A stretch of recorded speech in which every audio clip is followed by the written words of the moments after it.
E eu quero convidar vocês nesta noite para nós abrirmos a palavra do Senhor na segunda carta do apóstolo Paulo a Timóteo. Segunda carta de Paulo a Timóteo, capítulo de número 3. Eu quero ler dois versículos 16 e 17. Quando assim a palavra do Senhor nos afirma: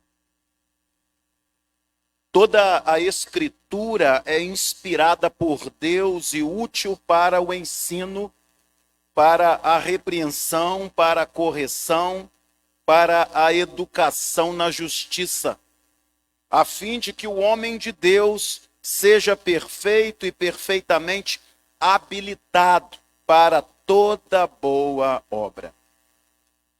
Toda a Escritura é inspirada por Deus e útil para o ensino, para a repreensão, para a correção, para a educação na justiça, a fim de que o homem de Deus seja perfeito e perfeitamente habilitado para toda boa obra.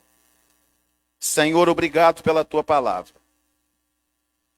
Como é bom, Senhor, nós termos a certeza de que nós não estamos navegando, ó Deus, nos mares das indecisões, das incertezas.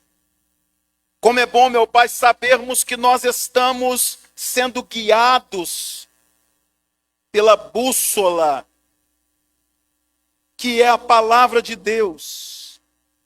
Como é bom, Senhor, saber que no leme deste barco, chamado corpo de Cristo na terra, está Jesus, o autor e consumador da nossa fé. Ajuda-nos, meu Pai, nesta noite, para que à luz desta celebração de vida, de festa, 78 anos, nós possamos estar aqui sendo relembrados acerca da razão da nossa fé, da rocha que é Cristo, que é o autor da nossa vida, o autor da nossa salvação, que nós estejamos aqui, ó Pai, nos reafirmando, ó Deus, em Cristo, para continuarmos sendo aqueles que vão continuar marcando a nossa geração com a glória do Senhor. Fala conosco, Senhor, por graça e favor. Nós oramos agradecidos em nome de Jesus. Amém, Senhor. Amém, Jesus. Irmãos, eu fiquei pensando no que falar, o que ministrar para nós. E quando a gente começa a olhar para a história da igreja de Porciúncula, a gente percebe de forma muito clara que se não fosse a palavra de Deus e o comprometimento desta igreja com a palavra de Deus, esta igreja não teria chegado até aqui como tem chegado. Aqui existem histórias profundas, experiências que marcaram a trajetória desta igreja, mas a gente sempre vai observar que em tudo ela foi convergida para a palavra. E eu pensei, eu preciso ministrar sobre os valores de uma igreja bíblica. Em tempos de sequidão, em tempos de inanição espiritual, em tempos de afastamento do altar de Deus, em tempos onde a iniquidade está sendo cada dia mais institucionalizada, em tempos quando a instabilidade social, política, religiosa, em tempo quando, irmãos, olhando para os sinais que nós vemos no mundo, em confronto com esta palavra, não há dúvidas de que Jesus está voltando. Nós precisamos agarrar esta palavra e perseguir os valores desta palavra para sermos encontrados como agentes de mudanças que glorificam, que exaltam o nome do Senhor na terra. Valores de uma igreja bíblica. Em primeiro lugar, uma igreja bíblica, e quando falamos igreja, nós estamos falando de nós. cada membro do corpo de Cristo, cada vida que deu a sua profissão de fé, que foi batizado e que agora está agregado a uma igreja local, ele representa a igreja do Senhor. Em primeiro lugar, uma igreja bíblica, ela conhece a razão da sua fé. Sabe, irmãos, quando vamos para a primeira carta de Pedro, capítulo 3, versículo 15, a gente lê de forma tremenda o texto nos dizendo: antes, santificai ao Senhor Deus em vossos corações e estais sempre preparados para responder com mansidão e temor a qualquer que vos pedir a razão da esperança que há em vós. Perceba que Pedro está escrevendo para uma igreja perseguida, para uma igreja onde os seus membros estão sendo jogados nas arenas dos leões. Os seus membros estão sendo escorraçados, açoitados, estão sendo martirizados. E ele diz: olha só, nós sabemos em quem temos crido, nós sabemos quem nós somos, portanto, quando inquirirem, quer seja num tribunal, quer seja a ponto de você dizer assim: como eu vou me posicionar? Ele diz: respondam com mansidão e temor a qualquer que vos pedir a razão da esperança que há em vós.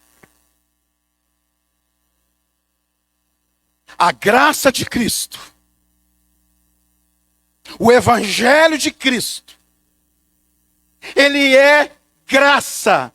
Ser um salvo pelo Senhor não nos custa nada para termos um encontro com o Senhor e sermos alcançados por esta graça. Mas o preço da cruz foi muito alto. E nós precisamos entender que, como representantes do Senhor Jesus, nós precisamos responder dia a dia acerca da razão da nossa fé.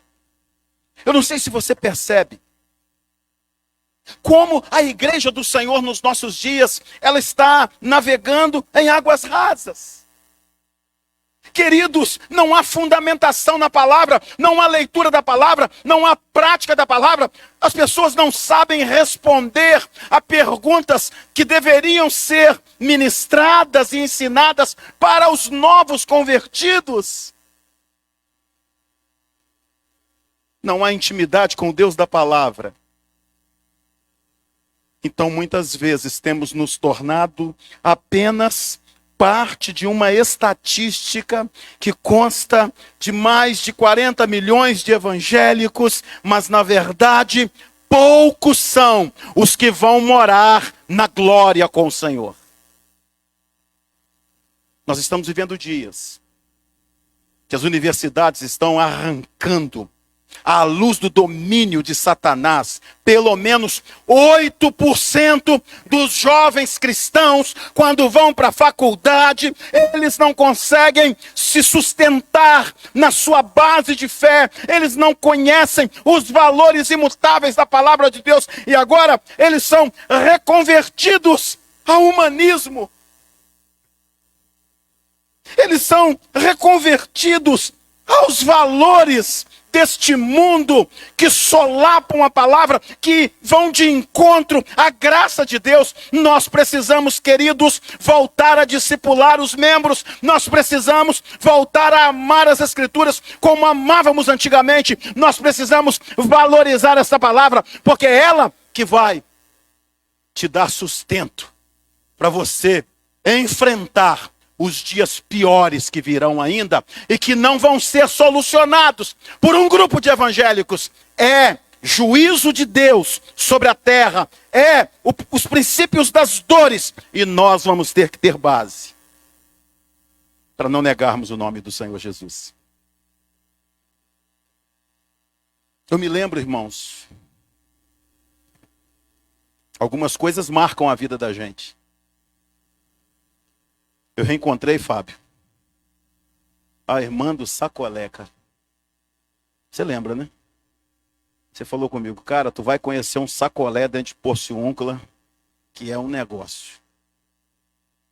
E ela está aqui hoje. Ela me deu um abraço. Eu falei com ela: pois é, eu já perguntei ao Fábio há um tempo atrás, Ela falou, parei de vender, mas no dia que o senhor for na minha casa, eu faço. Vamos marcar esse negócio. Coisas boas nos marcam. Coisas negativas nos marcam também. Mas eu me lembro que eu tinha os meus 6 anos de idade. E a professora virou e falou para a turma de crianças da nossa igreja: se vocês cumprirem as tarefas direitinho, vocês vão ganhar uma Bíblia. Eu fiquei doido com aquele negócio. Falei, meu Deus, eu vou ter uma Bíblia. E ganhei o prêmio, irmãos. E ela veio, não sei se eu já falei isso aqui uma vez, mas ela veio com um chaveirinho. Um chaveirinho com as paginazinhas, um fechinho. Eu fiquei bufando de raiva. Eu queria uma Bíblia de verdade. Você se lembra quando nós amávamos a palavra? Quando nós éramos chamados de os irmãos da rapadura, do livro da capa preta? Você se lembra como era difícil ter acesso a esta palavra, mas nós a amávamos. Hoje nós temos versões da mulher, versão teen, versão kids, versão Bíblia do pastor, do pregador com esboços, Bíblia de liderança. Nós temos traduções e mais traduções sendo feitas a ponto de distorcerem as verdades imutáveis da palavra de Deus. E nós não queremos nos alimentar da palavra.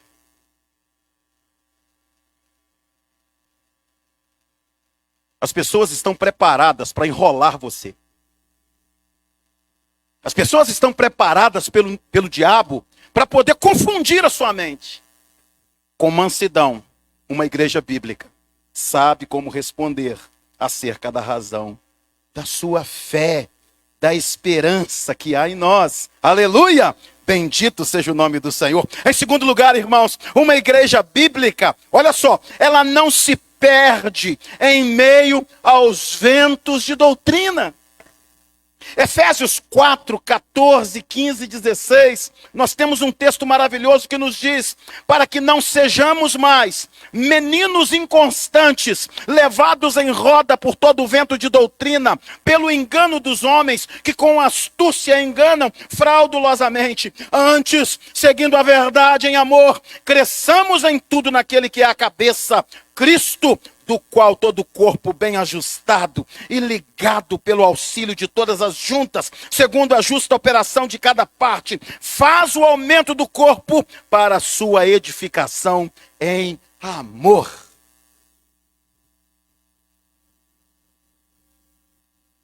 Às vezes eu fico olhando, por que a igreja não cresce? Se a igreja primitiva cresceu, por que a igreja não prospera? Se os irmãos da igreja do primeiro século prosperaram de forma tal, irmãos, que algumas pessoas disseram lá em Atos, estão chegando aqui aqueles que estão transtornando o mundo. É porque, meu querido, minha querida, nós estamos muito mais interessados naquilo que nós vamos ganhar e receber do que naquilo que nós podemos fazer e entregar para o reino de Deus. Eu estava conversando com um irmão de uma casa de oração que fica no estado de Minas Gerais. E lá tem um colegiado de presbíteros. E ele falou comigo: meu irmão, chegou uma pessoa na nossa igreja, uma família, nós recebemos de braços abertos.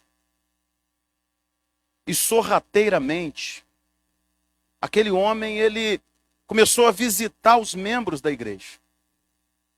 E começou a fazer estudos nos lares dos membros da igreja. Ele falou: quando nós acordamos, já havíamos perdido 40 irmãos da nossa igreja, 40 membros, que agora estavam acreditando que ser crente, eu posso ser crente em casa. Vocês sabiam que tem uma igreja hoje pregando isso? Que a gente pode ser crente em casa? Agora olha o que diz a palavra do Senhor no Salmo 133. Ó, quão bom e quão suave é que os irmãos vivam em união. É como o óleo precioso sobre a cabeça, que desce sobre a barba de Arão. E o final do texto vai dizer assim: porque ali na unidade, na união, na comunhão, Deus ordena a bênção e a vida para sempre. A gente pode usar meios tecnológicos, a gente pode usar live, a gente pode usar estudos, plataformas as mais variadas, mas nada vai substituir isso que nós estamos tendo aqui agora. Comunhão, juntos, corpo, olho no olho, abraço, realizações juntas, porque a igreja é como corpo humano, e um corpo precisa de membros para ele atingir o seu propósito. Então a igreja precisa de você, e se nós estivermos ligados na palavra de Deus, fundamentados nos valores dessa palavra, não seremos levados por ventos de doutrina. E digo para você, tem muito hoje. Depois de 10 horas da noite, você vai para as lives, por exemplo. São cada coisa esquisita. Quarto escuro com vela, com óleo, com não sei o quê, com uma não sei o quê. E você fica, meu Deus, tem 2.000 pessoas ali, glória, glória, glória. Onde está o conhecimento bíblico? Onde está a vivência da palavra de Deus? Onde nós estamos para entendermos que a palavra do Senhor fala, se você quer agradar a Deus, se você deseja ser uma bênção, você vai ter que viver sofrendo, enfrentando lutas, porque o evangelho é oposição com o mundo, o evangelho é oposição com todo o sistema, o evangelho é andar na contramão deste mundo, porque nós somos forasteiros, peregrinos, a nossa terra, o nosso lar não é aqui, é na glória. Então vamos continuar firmados nesta palavra maravilhosa. Em terceiro lugar, irmãos, uma igreja bíblica, ela é uma igreja de fé. Aleluia. Romanos 10:17 diz assim, queridos, de sorte que a fé é pelo ouvir, e o ouvir pela palavra de Deus. Romanos 10:17. Deixa eu te falar uma coisa. Não vai adiantar você pular. Não vai adiantar você dar glória, glória, glória, glória, glória, glória, glória, glória. Não vai adiantar tu fazer vigília, querendo ver coisas sobrenaturais, querendo ouvir a voz do Cid Moreira. Ministro Fábio, isso não vai acontecer, meu. Você vai estar tão somente com esse estilo de vida, navegando nas águas rasas da religiosidade. E nas águas rasas da religiosidade, a gente só consegue pegar lambari.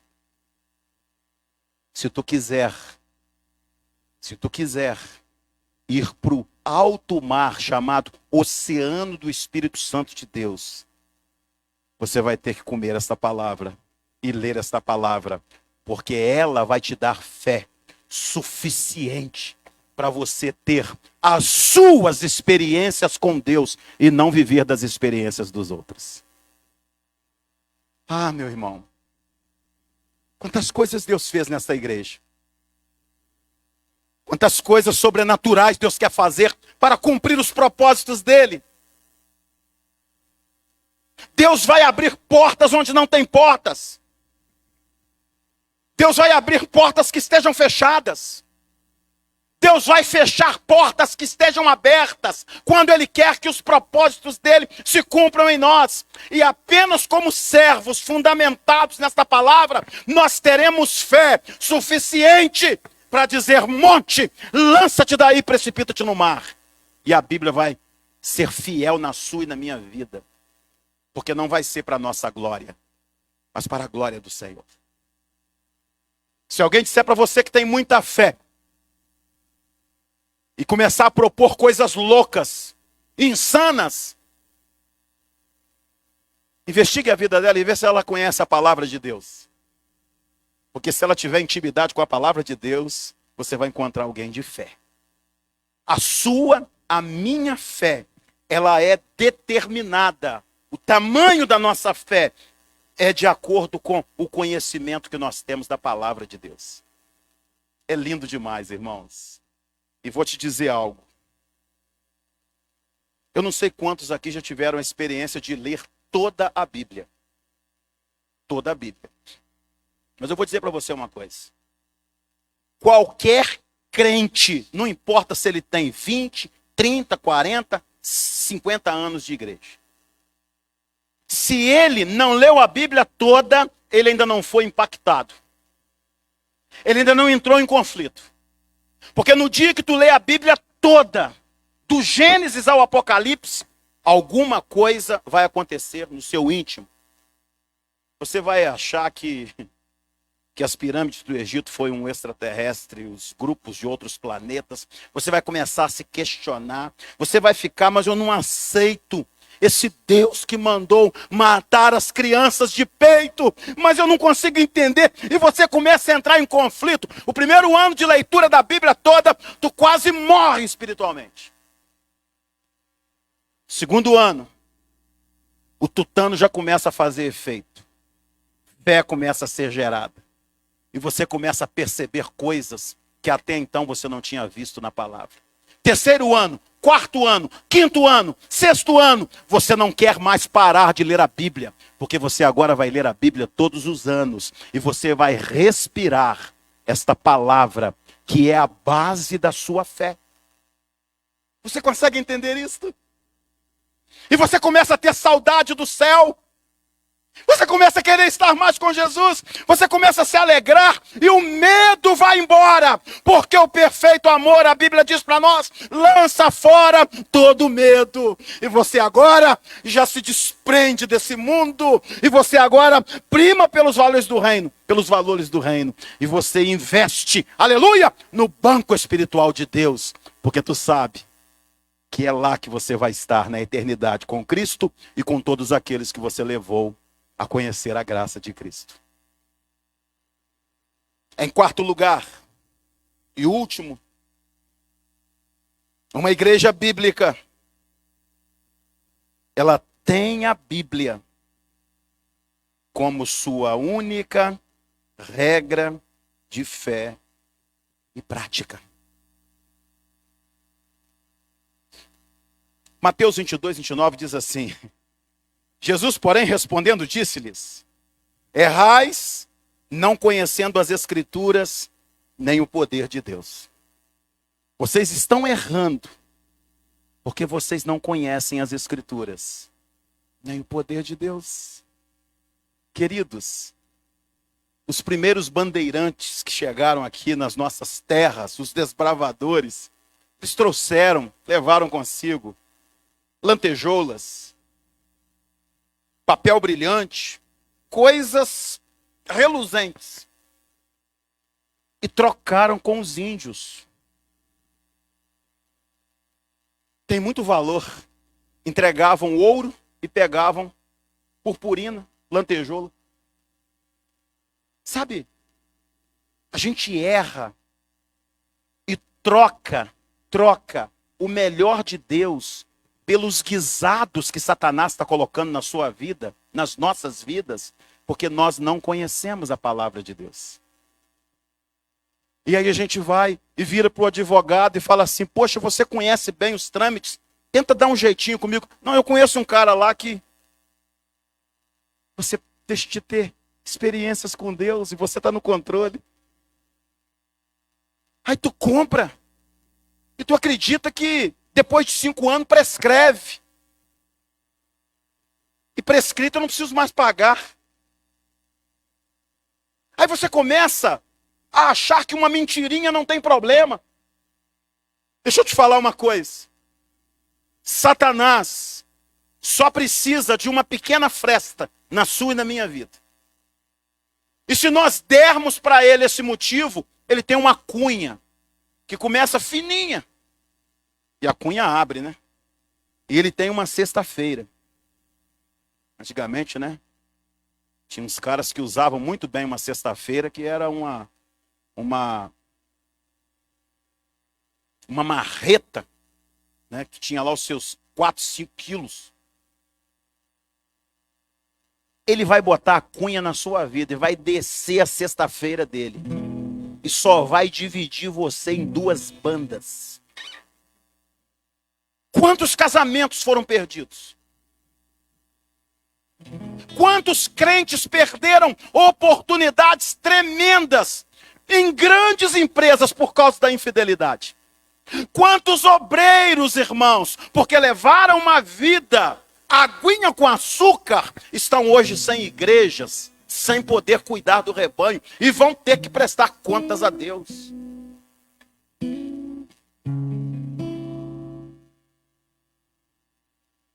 Eu não sei qual é a sua regra de fé e prática, mas eu vou te dizer uma coisa. Se você comer da palavra de Deus todos os dias, ela vai ser personalizada no seu coração. E as motivações do seu coração serão inclinações acerca da palavra. E você vai andar nesse mundo se desviando daquilo que contamina a sua santidade com Deus. Eu não posso deixar de pensar ainda. E agora eu vou encerrar. Que uma igreja bíblica, ela cumpre o seu propósito como corpo de Cristo na terra. Quantas almas Deus ainda tem para salvar nesta cidade? Quantas almas Deus tem ainda para salvar nesta região? Se a minha igreja, se a sua é bíblica, aleluia, então ela está cumprindo o seu propósito. Mateus 16, 18 nós lemos. Pois também eu te digo, Jesus falando para Pedro, eu te digo que tu és pedra. E sobre esta rocha, eu mesmo, eu edificarei a minha igreja. E as portas do inferno não prevalecerão contra a igreja do Senhor. Mateus 28, 18 a 20. Jesus nos diz, todo o poder me foi dado nos céus e na terra. Portanto, ide, fazendo discípulos de todas as nações, batizando-os em nome do Pai, do Filho e do Espírito Santo, ensinando-os a guardar todas as coisas que vos tenho ordenado. E eis que estou convosco até a consumação dos séculos. Atos 1:8. Mas recebereis poder ao descer sobre vós o Espírito Santo, e sereis minhas testemunhas, sereis os meus martirions. Testemunhar, mesmo que seja com a minha vida, não negando o nome de Cristo, sendo um pequeno Cristo na terra. Eu vou testemunhar.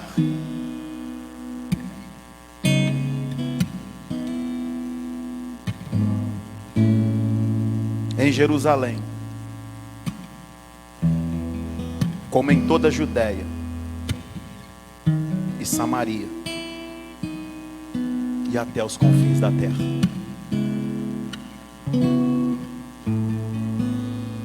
Tanto em Jerusalém, uma conjunção, como outra conjunção e outra conjunção.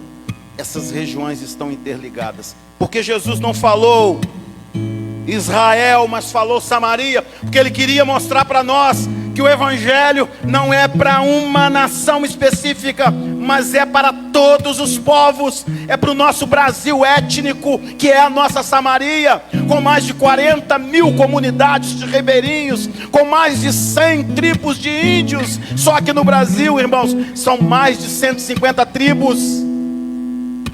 O sertão nordestino é considerado a janela 1040 do Brasil.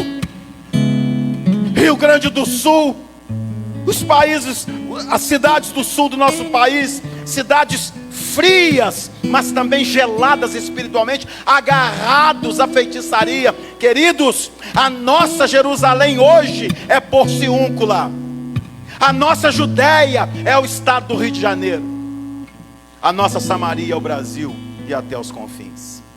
Se uma igreja bíblica, ela cumpre o seu propósito, não só como adoradora verdadeira que Cristo vai encontrar nesta terra, mas também como corpo de Cristo que anuncia a graça do Senhor aos perdidos. Você não pode ficar esperando que a igreja tenha um currículo que seja um excelente currículo para fazer de você um grande professor de Bíblia. Não. Você pode começar hoje, lendo a sua Bíblia em casa, pesquisando, perguntando. Eu tenho que responder uma ovelha 2 perguntas, pastor, que ela me mandou ontem. Olha a pergunta que um jovem que é adepto do judaísmo me fez esses dias. Ele falou: pastor, eu não creio que Jesus seja o Messias. E ele falou para mim: eu tenho procurado na Bíblia. No Antigo Testamento eu quero encontrar uma palavra que me garanta, que me autentique, que seja clara, objetiva, de que esse Jesus que morreu na cruz é o Messias. Fala do Messias, já li muito, mas não fala que é ele. Você acha que eu posso, com uma meia dúzia de conversa rasa, responder para essa pessoa? Não sei se vocês estão me entendendo. Existem muitas outras perguntas. Algumas você não vai ter respostas. Mas uma coisa é certa: a didática de Jesus foi levantar questionamentos. Isso nos faz cavar, até sermos saciados pelas respostas que nós queremos e desejamos de Deus. Sua igreja é bíblica? A minha igreja é bíblica? Então ela conhece a razão da sua fé. Então ela não está se perdendo em meio aos ventos de doutrinas. Ela é uma igreja de fé, aleluia, glória a Deus. Ela tem a Bíblia como única regra de fé e prática. A sua igreja, sendo bíblica, ela está cumprindo o seu propósito como corpo de Cristo na terra. Nós não estamos aqui existindo, nós estamos vivendo. Existe uma diferença muito grande de existir para viver. Quem existe passa por essa terra e não é lembrado. Se você estiver vivendo de verdade os valores do reino de Deus, até Jesus voltar, marcas indeléveis estarão aqui nesta terra por tudo que você fez e realizou para a glória do Deus que te salvou, o nosso amado Jesus. Nós vamos adorar o Senhor. Eu não sei como é que está a sua vida espiritual, mas eu vou dizer para você uma coisa. Você precisa ouvir o que Jesus falou para Pedro, que era o líder daquela empresa de pescaria, quando da primeira multiplicação dos peixes, quando do chamamento de Pedro para que ele se tornasse a partir de então pescador de homens.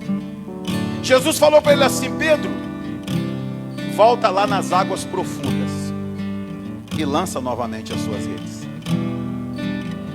Ele estava no raso e ele teve que ir para as águas profundas. Se você quiser mergulhar nas águas profundas da graça de Cristo, da graça de Deus, eu vou convidar você, enquanto nós estivermos adorando, para você ficar de pé. Não se preocupa com o ativismo, não se preocupa com as redes sociais, não se preocupa com a correria da sua vida. Está todo mundo correndo, então ninguém tem desculpa. As mesmas demandas que você tem, todos nós temos. As mesmas 24 horas que Deus te dá, Ele dá para mim, dá para todos nós. Então quem vai cuidar de nós, propiciando a condição, é o nosso amado Deus. Você vai apenas ficar de pé. Eu quero convidar nosso querido missionário Fábio, pastor Fábio, para nós estarmos orando. Eu quero ser como um vaso em tuas mãos. Eu quero ser como um jardim regado por ti. Eu quero ser dependente do teu favor.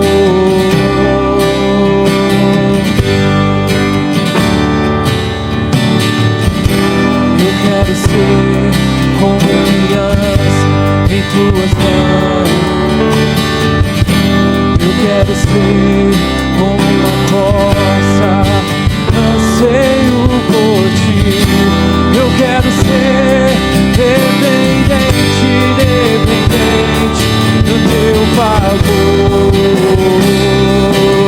Você pode cantar totalmente teu, Jesus.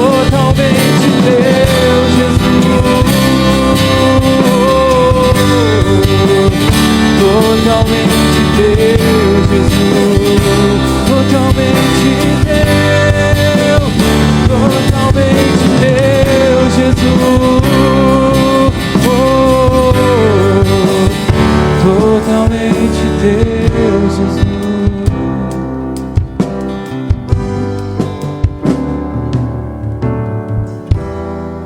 Nós vamos orar nesse momento. Você que se colocou de pé em resposta à mensagem, em resposta à pregação da palavra. Deus tem um plano na sua vida para realizar através da sua vida. Se você faz parte da igreja do Senhor Jesus, se você é membro desse corpo, você precisa estar em ação.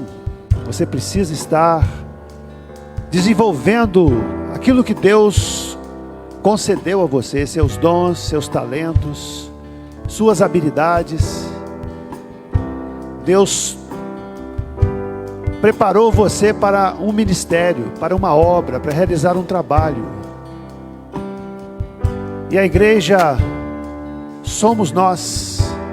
Você não é a igreja somos nós, o corpo de Cristo. A gente não pode viver sozinho, nós precisamos uns dos outros.